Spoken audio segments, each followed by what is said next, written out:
Today on All About Adoption, we're going to bust some common myths about adoption. Hi, if we had not had an opportunity to meet, I'm Stephanie A. I'm the founder and executive director here at Adoption and Beyond, where we help expecting and hopeful adoptive families from pregnancy to placement and beyond. And we help families do this through our step-by-step process. So let's talk about a common myth number one, and that is making the assumption that the expecting moms are teenagers.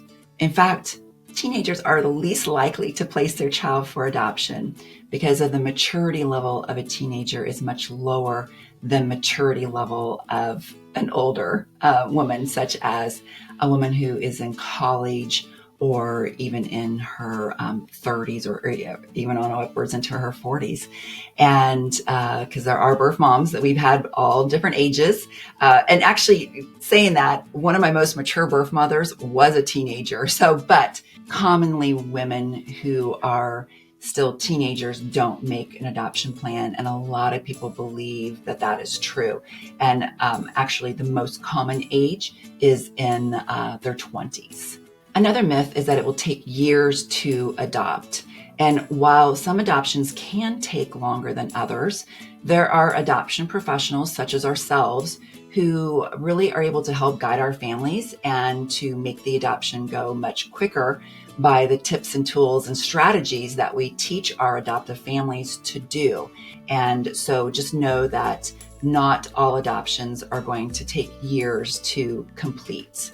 Another myth is that mamas are going to want to come back and take their children, and that's just simply not true. For the women that we work with, particularly here at Adoption and Beyond, they're making voluntarily choosing to place their children for adoption. So this is what they're choosing that they feel is best for their child.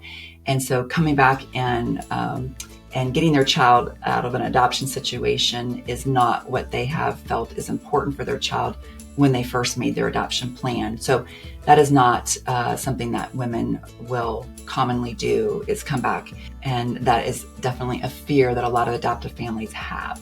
Another myth is that all adoptions are expensive, and that's simply just not true. Yes, adoptions can be expensive, but there are also a lot of adoption processes that aren't expensive. So for example, when you adopt a child from foster care, it's virtually free to adopt from foster care. And then you have adoptions such as self-networking.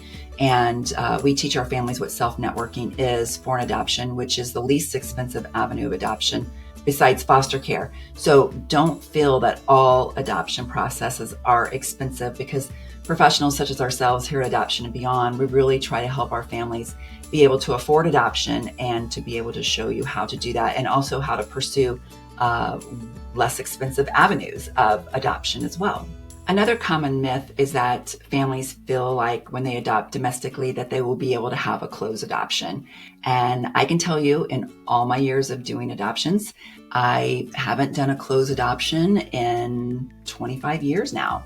So it's very uncommon to be able to have a closed adoption when adopting domestically through the United States. So it's really important to become comfortable and to understand what open adoption is, and to know that there's different levels of openness, but you commonly are not going to be able to find a closed adoption when adopting a child from the United States with an infant adoption. So if you have any questions, as always, feel free to comment below. I'd be happy to answer those questions for you. And I hope you enjoyed this video, and I look forward to seeing you in the next video. Thanks so much. Bye.